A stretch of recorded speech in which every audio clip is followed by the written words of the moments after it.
दोस्तों यूपी के बिजनौर से एक बहुत ही परेशान हैरान कर देने वाली घटना सामने आई है। यहाँ पर एक पत्नी अपने पति को इसलिए मार देती है क्योंकि वो उसकी सरकारी नौकरी चाहती थी और इस घटना का अंजाम वो अपने आशिक के साथ मिलकर देती है। जब वो अपने पति की बॉडी को हॉस्पिटल लेकर जाती है तो वहाँ पर उसकी मौत हो जाती है और जब मृतक के परिजन हॉस्पिटल में पहुंचते हैं और वो मृतक की बॉडी का पोस्टमार्टम कराने के लिए बोलते हैं तो जब मृतक की पत्नी के कानों में ये बात जाती है तो वो उसकी पत्नी बहुत ही जोर जोर से चीखने चिल्लाने लगती है और कहती है कि मैं अपने पति की बॉडी का पोस्टमार्टम नहीं कराऊंगी क्योंकि मैंने सुना है कि पोस्टमार्टम में बॉडी को बहुत ही बुरी तरह से फाड़ते चीरते हैं और मैं ऐसा बिल्कुल भी नहीं होने दूंगी। तो नमस्कार दोस्तों, मेरा नाम है अरुण और अरुण सफर में आपका स्वागत है। तो आज हम जिस सच्ची घटना के बारे में बात करने वाले हैं, ये घटना आपके दिल को हिलाकर रख देगी। और दोस्तों, मैं आप लोगों को एक बात बता दूं कि आज की दुनिया में मेंटली इंस्टेबल लोगों की कमी नहीं है।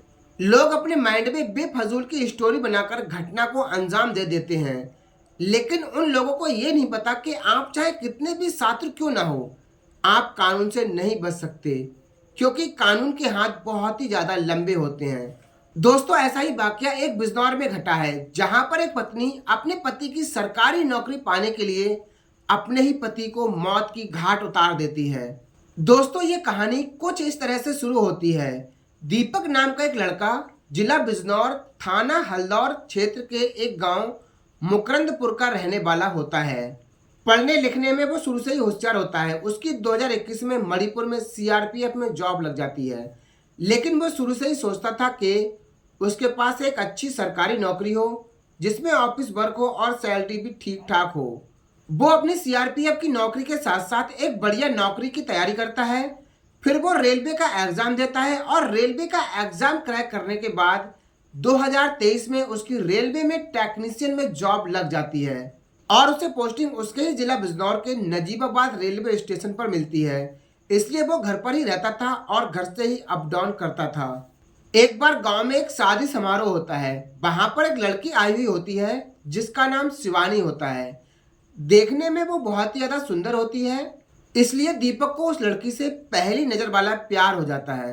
और जब दीपक उस लड़की के बारे में पता करता है तो उसको पता चलता है कि वो लड़की उसके ही जिला बिजनौर के चौहड़पुर गांव में रहती है और वो यहाँ पर अपनी बुआ के घर पर आई हुई थी।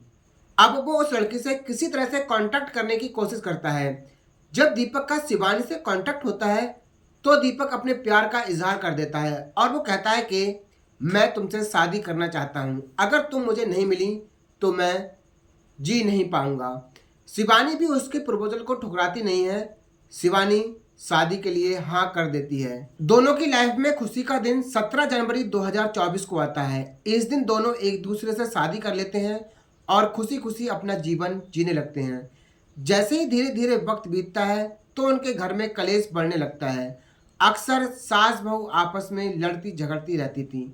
ये झगड़ा कभी कभार इतना बढ़ जाता था कि दोनों में मारपीट तक हो जाती थी।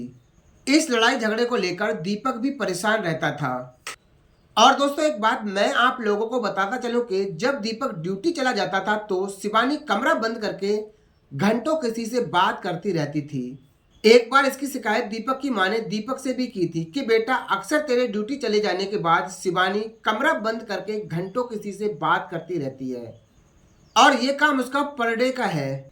और जब दीपक शिवानी से पूछता है कि मैंने तुम्हारा आज फोन चेक किया था, मेरे ड्यूटी चले जाने के बाद तुम कहाँ कहाँ किस किस से बात करती रहती हो, तुम्हारी पूरी कॉल हिस्ट्री भरी हुई है।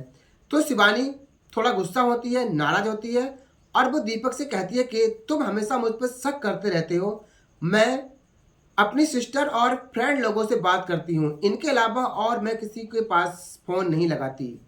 और ये बात पूछने पर शिवानी दीपक पर बहुत ही ज्यादा गुस्सा करती है, नाराज होती है और जब वो अगले दिन सुबह ड्यूटी जाता है तो वो दीपक से बोलती भी नहीं है। और दीपक के ड्यूटी जाने के बाद शिवानी उस दिन अपनी सास से बहुत ही ज्यादा लड़ती है और वो कहती है कि तुमने मेरी शिकायत क्यों की। उस दिन भी दोनों में मारपीट हो जाती है। और जब दीपक ड्यूटी से आता है तो शिवानी रो रही होती है और वो उससे कहती है कि मैं इस घर में नहीं रहूंगी, मैं तुमसे इतने दिनों से कह रही हूँ कि हम कहीं बाहर रूम ले लेते हैं और वहीं पर रहेंगे, लेकिन तुम मेरी एक भी नहीं सुनते, क्योंकि तुम्हारी माँ मुझे जीने नहीं देगी। अगर तुम चाहते हो कि मेरी इस घर से अर्थी उठे तो बाहर रूम मत लो और यहीं पर मुझे अपनी माँ से पिटवाओ। शिवानी की बात सुनकर दीपक बहुत ही ज़्यादा परेशान हो जाता है और वो रात भर सोचता है कि अगर मैं अपनी माँ की नहीं मान रहा हूँ तो अपनी माँ का बुरा हूँ, और अगर मैं अपनी पत्नी की नहीं मान रहा हूँ तो ये डेली का लड़ाई झगड़ा होता रहेगा। दीपक फाइनली एक डिसीजन लेता है और सुबह जब वो उठता है तो अपना सामान पैक करने लगता है और अपनी पत्नी यानी कि शिवानी से कहता है कि मैंने अब ये निर्णय लिया है कि अब हम दोनों बाहर रहेंगे, तुम भी अपना सामान पैक कर लो। फिर वो उसे नजीबाबाद सरकारी क्वार्टर में लेकर चला जाता है, लेकिन शिवानी दीपक से कहती है कि मैं इस सरकारी क्वार्टर में नहीं रहूंगी, हमें कहीं प्राइवेट जगह पर रहना चाहिए, यहाँ पर मेरा दम सा घुटेगा। बेचारा दीपक तभी नजीबाबाद आदर्श नगर कॉलोनी में रूम लेता है और वहीं पर दोनों रहने लगते हैं। खुशी खुशी समय बीतता है, शिवानी बहुत ही ज़्यादा खुश रहती है। लेकिन जो शिवानी होती है वो जब दीपक ड्यूटी चला जाता है तो वो बहुत ही ज़्यादा खुश रहती है, और जब दीपक ड्यूटी से रूम पर आता है तो वो मुरझाई हुई रहने लगती है। और तभी दीपक को अक्सर इस बात को लेकर गुस्सा आने लगता है। तभी दीपक को अचानक से अपनी पत्नी पर शक होता है कि इसका किसी न किसी के साथ चक्कर जरूर चल रहा है। तभी दीपक को अपनी पत्नी पर अचानक से शक होने लगता है कि इसका किसी न किसी के साथ चक्कर जरूर चल रहा है, क्योंकि जब मैं रूम पर आता हूँ तो ये मुरझाई हुई रहती है और जब मैं ड्यूटी चला जाता हूँ तो ये बहुत ही ज़्यादा खुश रहती है। दीपक को अपनी माँ की बात याद आती है। एक दिन दीपक शिवानी से पूछता है कि जब मैं ड्यूटी चला जाता हूँ तो तू बहुत ही ज़्यादा खुश रहती है, और जब मैं ड्यूटी से रूम पर आता हूँ तो तू मुरझाई हुई रहती है, आखिर इसका कारण क्या है? मुझे तो तेरे ऊपर शक होता है कि तेरा किसी न किसी के साथ चक्कर जरूर चल रहा है। इस बात को सुनकर शिवानी को दीपक पर बहुत ही ज्यादा गुस्सा आता है। दोनों के बीच कहा सुनी होती है, यहाँ तक कि दीपक शिवानी के 2-3 झापड़ भी मार देता है। इससे पहले इसी बात को लेकर दीपक शिवानी को 2-3 बार और मार चुका था।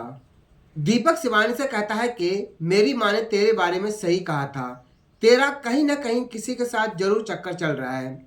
आगे वो शिवानी को समझाता है और कहता है कि अभी तेरे पास समय है, तू सुधर जा, वरना इसका अंजाम बहुत ही ज्यादा बुरा होगा। अगली सुबह दीपक शिवानी से कहता है कि अब हम यहाँ नहीं रहेंगे, हमें घर चलना चाहिए। घर से भी फोन आ रहा है, छुटकी भी 6 महीने की हो गई है और हमें इसका मुंडन भी कराना है, इसलिए अब हम घर चल रहे हैं।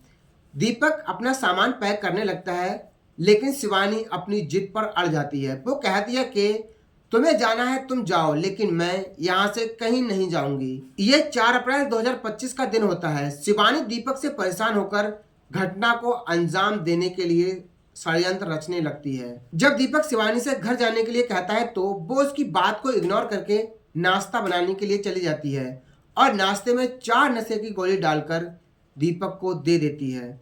नाश्ता करने के कुछ देर के बाद दीपक बेहोश हो जाता है। फिर शिवानी रस्सी लेकर आती है और अपने लेफ्ट हैंड से अपने पति का गला दबा देती है।